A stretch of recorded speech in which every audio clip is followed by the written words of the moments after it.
When Frank Langley took the night shift at Gallows Rest Cemetery, he wasn't expecting much more than boredom. He was 56, newly divorced, and desperate for quiet. Watching over graves sounded like easy money.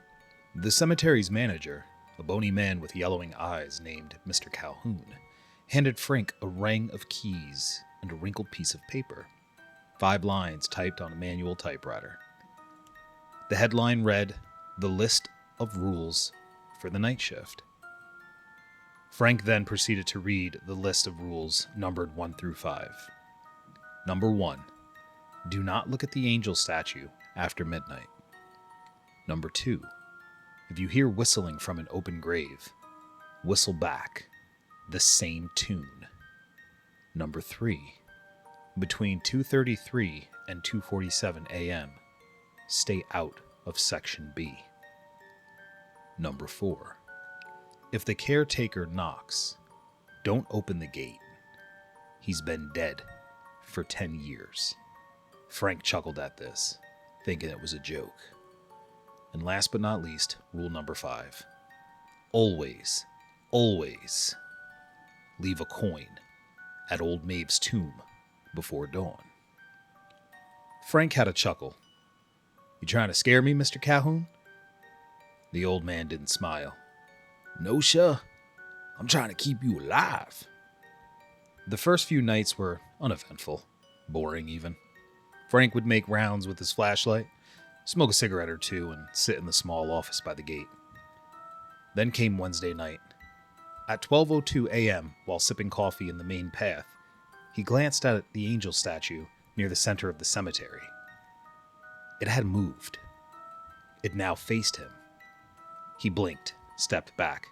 The wings, once folded, were outstretched. The marble face tilted slightly to the left, as though listening. Frank remembered rule number 1. Don't look after midnight. He backed away. The next time he passed by, it had returned to its original pose. 2 nights later, he was near the northern edge of the cemetery when he heard it.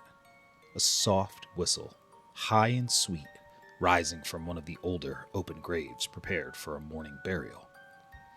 Frank froze. The tune was familiar. Greensleeves, maybe? He almost bolted, but remembered rule number 2. Whistle back the same tune. He did. Off-key and nervous, but he did it. The grave went silent. Then he heard a faint sigh, like relief. It was 2:30 a.m. on a Sunday when he finished checking the main path and realized he'd forgotten his flashlight on a bench in Section B. He walked back, yawning. Then his watch buzzed. 2:33 a.m. Frank stopped mid-step, a foot already over the stone path in Section B. He stared into the shadowy trees. The air was heavy. Wrong. From the corner of his eyes, something moved between the headstones. A tall, thin shadow, sliding, not walking. He stepped back, and it stopped. His breath fogged the air as if winter had returned. He waited. At 2:48 a.m., the temperature lifted. The shadow was gone. He retrieved his flashlight in daylight. Monday night, a storm rolled in. Rain lashed the office windows. Around 3:12 a.m., there was a knock on the gate. Slow, polite. Frank nearly opened it before remembering rule number 4. "Who's there?" he called. A voice replied, soft, friendly, southern drawl. "Evening. It's Clem. I'm the caretaker. Gate stuck, friend." Frank's heart thudded. He knew that name. Calhoun had mentioned Clem, the old caretaker. He died in 2015. Lightning flashed. The man outside wore suspenders, his head a shadow beneath a wide-brimmed hat. Frank didn't move. The man knocked again. "It's a bad storm, son. Just open her up. Frank slowly backed away. When the thunder rolled again, the man was gone. Old muddy footprints remained, leading away from the gate. By now, Frank never missed a rule. He didn't look at the angel. He stayed out of Section B. He never opened the gate. But one morning, his 7th on the job, he forgot a coin. He realized it as he was locking the office door. Sunlight touched the gravestones, warm and golden. He cursed, fumbling in his pocket, but all he had were keys and an old receipt. He ran to Old Maeve's tomb, a crumbling Victorian monument with a black iron fence. Too late. The tomb was open. A single footprint, bare, bony, led from the door. He told Mr. Calhoun the next day. The man went pale. "Don't come back tonight," Calhoun said. "You broke the last rule." Frank didn't argue. He went home, called in sick. But that night, he couldn't sleep. At 3 a.m., he woke up to the sound of whistling in the hallway. The same tune from the grave. He locked his bedroom door. At 3:22 a.m., someone knocked 3 times. Slow, polite. He looked out of the peephole. The angel statue stood on his porch. Frank moved out of state 2 days later. He sent Calhoun a letter, no return address, saying he was done, that he'd never sleep again without a nightlight, that he now leaves coins at every cemetery he passes. The letter ends with 5 words. "I didn't follow the rules." Calhoun never replied. He didn't have to. They found a marble feather on his desk the next morning.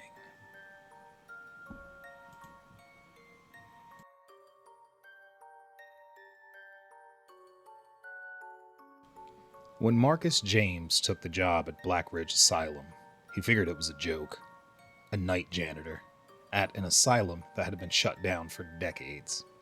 But the pay was really good. Too good, in fact. The posting was vague. Maintenance, cleanup, discretion required. He was told to arrive at 10 p.m. sharp. The asylum sat alone on the edge of town, surrounded by woods. It had no power, no heat, just rows of dusty halls and peeling walls. The only signs of life were the rats. The supervisor, a stiff man named Reese, met Marcus in the lobby with a lantern and a clipboard. "Your duties are simple," Reese said.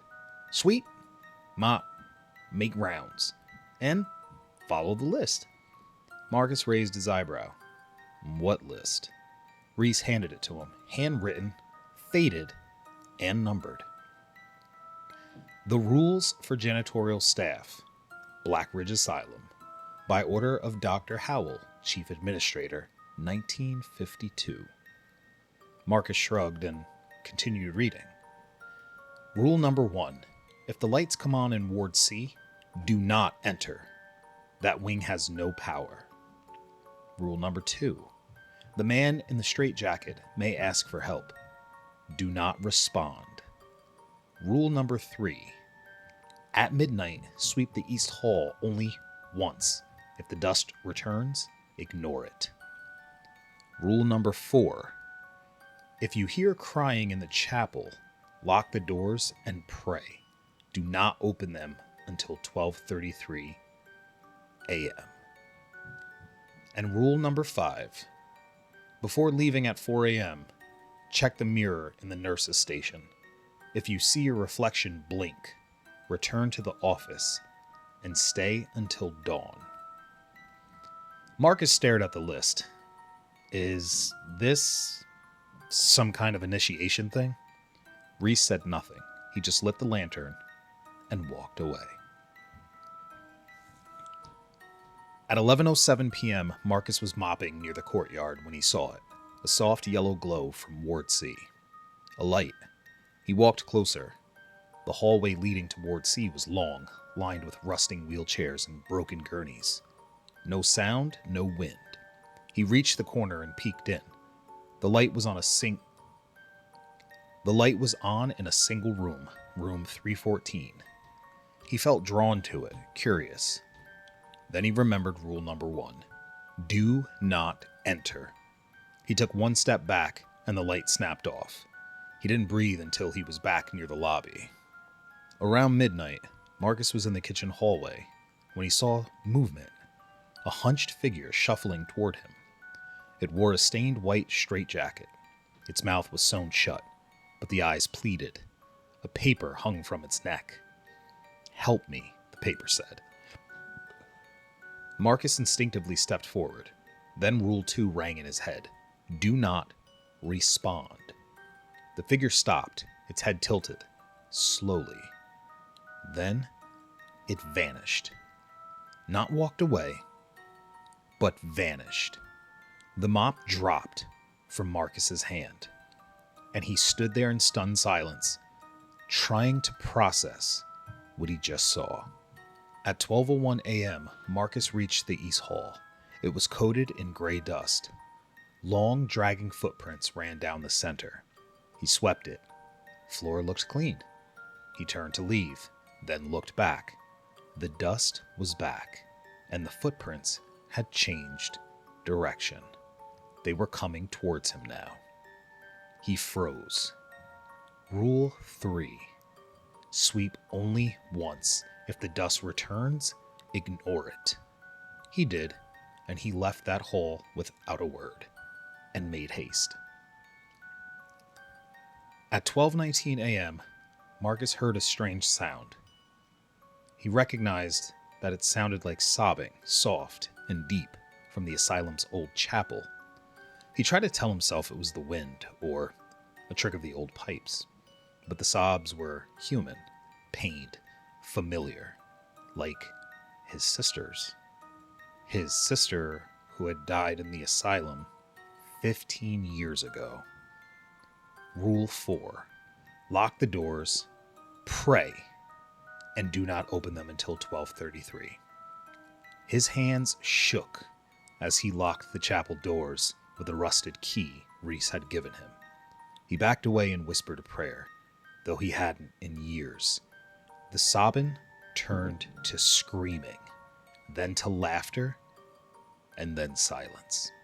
At 12:33 a.m., the doors creaked on their own. Inside, the pews were empty, but on the pulpit stood a pair of children's shoes. His sister's shoes. It was 3:58 a.m. when Marcus made it to the nurse's station, drained and trembling from the night he'd had. The old mirror was cracked but mostly intact. He stared at his reflection, tired eyes, stubbled jaw. He leaned in. Nothing. He exhaled in relief. Then, his reflection blinked. But he hadn't. Rule number 5. Return to the office, stay until dawn. He ran. Marcus sat in the janitor's office watching the window. At 5 a.m. the sun rose. Pale gold light hit the dust-coated floor. The air felt lighter, warmer. He stood, heart still racing. As he left, he passed Reese in the lobby. The man looked unchanged, as if no time had passed. "Well done," Reese said. "Most don't make it past the crying." Marcus handed him the list. Reese smiled. "You keep it. You're permanent staff now." 2 weeks later, Reese posted a new help wanted sign on the gate. Janitor needed, night shift, Black Ridge Asylum. Must be willing to follow instructions. Cleaning list provided. The clipboard he held still had the rules, except now there was a 6th rule. If you see Marcus in the mirror, do not speak. He no longer works here.